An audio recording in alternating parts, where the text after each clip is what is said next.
안녕하세요. Hi, this is Mr. Kim here, and these are some of the frequently asked questions by my students, and as well as other students who are ready to take the Korean SAT 2 subject test by College Board, SAT 2, and I been a Korean language teacher in one of the highest performing high school in the United States.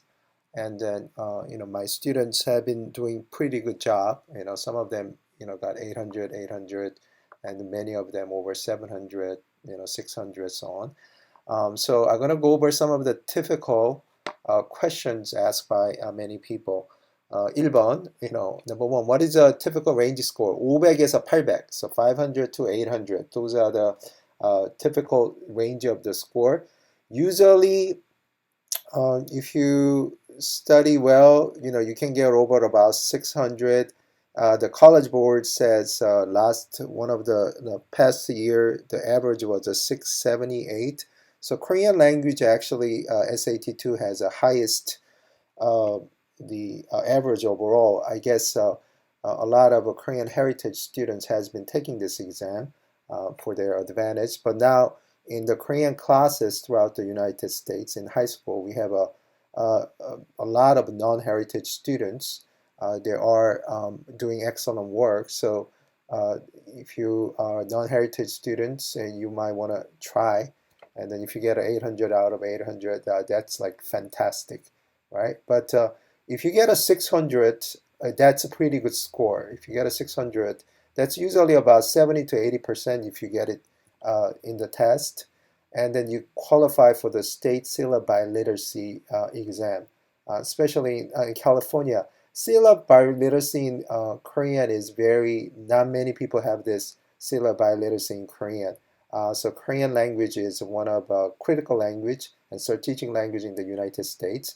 And this is one of the few language that there are more demand than supply. So if you get 600 above, you qualify for syllabi literacy. It's like you are certified as a Korean language speaker. When do you usually take this exam? It varies. Some of my 8th grader student, I teach 7 to 12th grade school. They want to take the exam, and some of them 9th, and usually a 10th and 11th grader, they take this exam. How to prepare? There are many good study books out there, and then maybe next time I'll go over some of the study books that my students have been using, and then had a good result on it.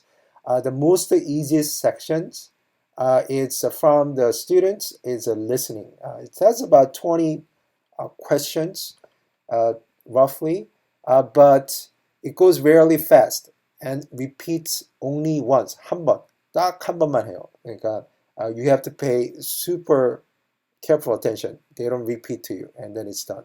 The hardest section is the usage section. So example, 7번, common errors. When to use a Korean native numbers versus Sino number. Native numbers, 하나, 둘, 셋, 넷, 다섯, 여섯, 일곱. Sino number, 1, 2, 3, 4, 5. So for example, 월요일 12시 13분, 12월 3일 6시 17분.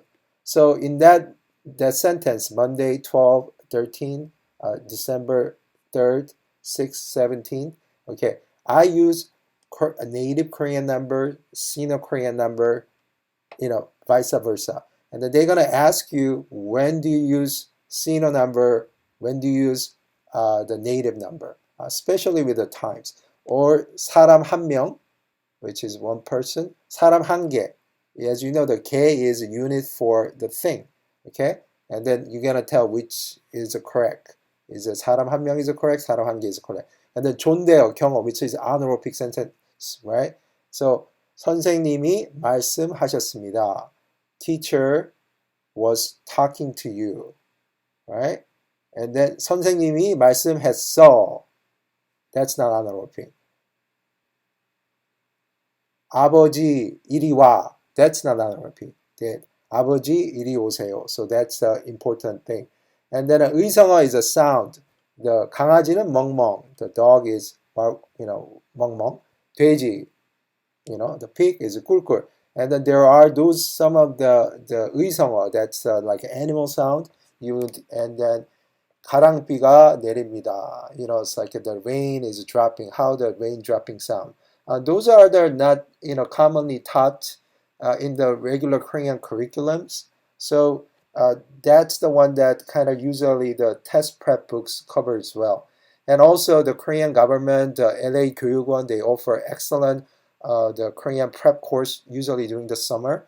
It's like a very minimal cost, and then you can take advantage of it. Okay, and then I will answer more question next time. 감사합니다.